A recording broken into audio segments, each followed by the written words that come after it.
এই প্রশ্নে বলা হয়েছে রবি 60টি দ্রব্য কিনল, প্রতিটি 35 টাকা করে। সে এগুলি প্যাকিং করতে 90 টাকা খরচ করলো। প্রতিটি দ্রব্যের বিক্রয় মূল্য কত হলে সে 20% লাভ করতে পারবে? তো সে 60টি দ্রব্য কিনেছে, তো 60টি দ্রব্য প্রতিটি কত টাকা করে কিনেছে? 35 টাকা করে। তাহলে তার মোট কেনা মূল্য কত পড়ল?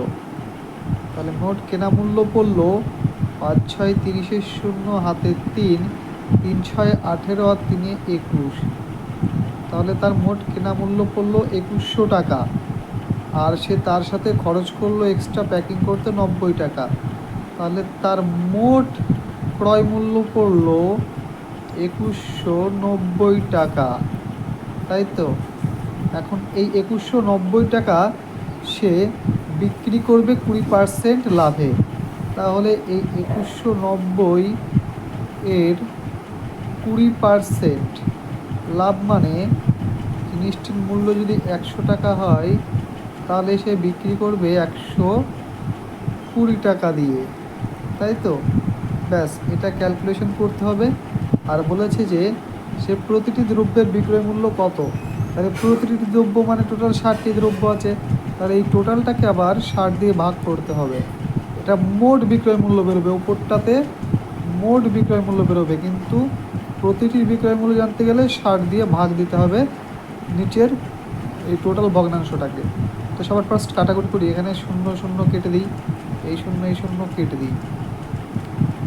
তো এবার যেহেতু 60, এটা দিয়ে যদি 60 এটা দিয়ে যদি কাটি, তাহলে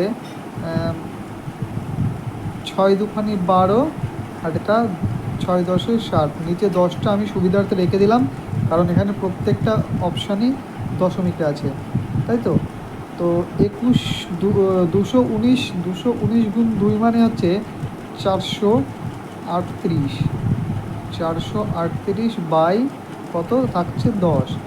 তো 438 বাই 10 মানে একটা শূন্য কেটে জাস্ট এক ঘাটাকে দশমিক বসে দিলে কত হচ্ছে? 43.8 বা 43 টাকা 80 পয়সা।